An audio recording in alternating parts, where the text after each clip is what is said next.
I'm going to do some shorter videos talking about the Sixers signings this offseason individually that are not Jaylen Brown, which was a trade, or signing LeBron James to the minimum. I wanted to talk about the other guys a little bit, and I wanted to talk about Anfernee Simons because that was one of the more underrated pickups to me because it accomplishes a few things. One, it accomplishes some much-needed bench scoring that the Sixers have needed for a bit. Replaces some of what Quentin Grimes gave you when Quentin Grimes was actually on and actually a good offensive player, but that's neither here nor there. But just the knockdown shooting, the scoring acumen, and also just the athleticism. He also brings a little bit of ball handling to the bench as well. But really, he has one job. I don't want to say one job because that's oversimplifying it, but for this particular team, with this much talent, and the amount of staggering that I imagine Nick Nurse better be fucking doing, he better be staggering lineups this year, Anfernee Simons does have one job, and that's to catch and shoot. And, thankfully, he is one of the prolific catch-and-shoot three-point shooters in the NBA.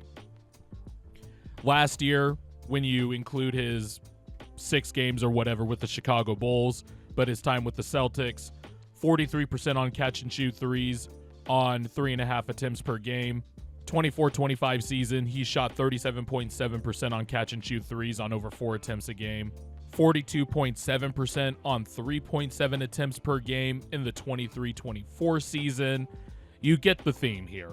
Anfernee Simons gets the shot up quick. He gets the shot up quick in a variety of ways, off movement.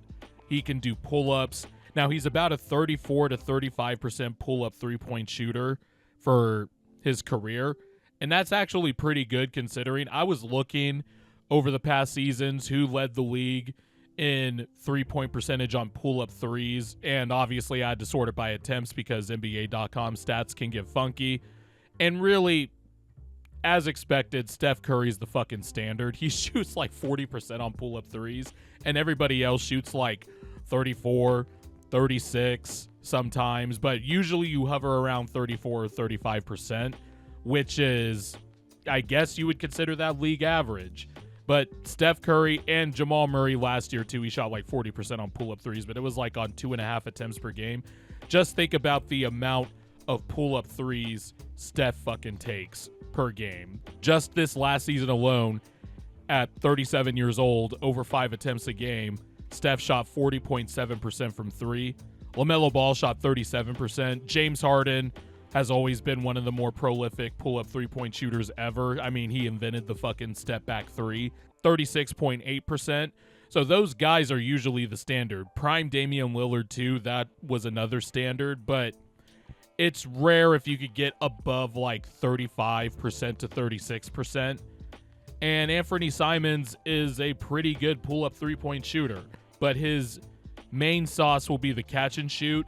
I also trust his ball handling a little bit more than Quentin Grimes. Quentin Grimes' ball handling reminds me of like a car where you try to push it to go 100 miles an hour, but it could go like 80. And so the car kind of just starts funky. Whenever Quentin Grimes tried to get at top speed, he would either trip over himself or the handle would get left behind, or the handle would get out in front of him and he would just lose the ball out of bounds. He would always try to go too quick. Anfernee Simons is athletic. He's still 27 years old, and he did average over 20 points per game for a few seasons in Portland as sort of the lead ball handler, the pseudo lead ball handler. Of course, he was a disciple under Damian Lillard. He learned a lot of things from him. He's talked about it a lot in interviews and stuff. So he has scoring chops. But also, if, say, like, KCP becomes unwashed and makes like 37% from 3 while still being a good defender, or LeBaron Philon ends up popping off in a way that he has to be in the rotation, Anfernee Simons does become expendable. And I know fans don't want to hear that, but you got to think of it from a front office perspective, and you got to look at all the avenues. Anfernee Simons did sign a 2-year, $12 million contract. That would be a very valuable contract if he was able to have a good year with the Sixers. Now, if he has a good year with the Sixers, you obviously keep him, unless you just have a deal for a player that addresses a need that you just can't refuse. But Anfernee Simons' skill set, contrary to what people believe, because there's a lot of people that are like, there's only one ball. Like, we don't know that in basketball. And they're saying it as if players won't adjust their games, but whatever. Anfernee Simons' skill set does fit off a lot of these star players. Obviously, he could play off Tyrese Maxey. If Nick Nurse staggers the lineups and say he has VJ Edgecombe and Jaylen Brown on the court, you could put Anfernee Simons at the 1. Obviously, you have Jaylen Brown creating the offense, and you have Anfernee Simons and VJ Edgecombe playing off of Jaylen Brown. He can obviously play off LeBron. He can obviously play off Embiid when doubles are being sent to Embiid, and Anfernee Simons is 1 pass away or 2 passes away because defenses will be scrambling to whatever outlet Embiid kicks it to because there's so many more better players on this team. And Anfernee Simons can be in a position to attack a closeout, and he might drop a poster on you. Like I said, his athleticism is very underrated. It was very underrated when he was coming up in the draft out of, I think it was AMG Academy. But for a long time, Anfernee Simons has been one of the more prolific three-point shooters in the NBA and one of the more dynamic scorers in the NBA just because of his threat to pull up off of screens, off the dribble. You can attack drop coverage, all that stuff. And think about, like, let's go to the New York Knicks title run, for example. Think of somebody like Landry Shamet or Deuce McBride.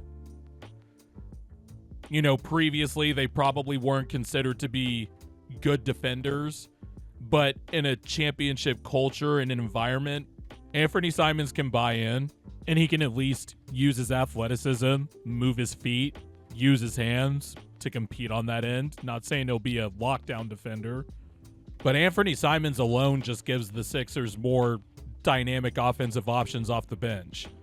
I'm looking at the Sixers bench right now, and I'll get to Dean Wade in another video later, but there's just so many more options the Sixers can go to now. And because the starting 5 is so talented and you can have the superpower of breaking them up and just having a good lineup on the floor at all times with staggered minutes, you can plug and play Anfernee Simons more easily. So I like this signing for a number of reasons. If he ends up becoming expendable, depending on who else pops off on the roster, he did go for second-round picks last year. And now that he's on a cheap deal, he could be a deadline trade piece. But very, very heady pickup by Mike Gansey after you land Jaylen Brown.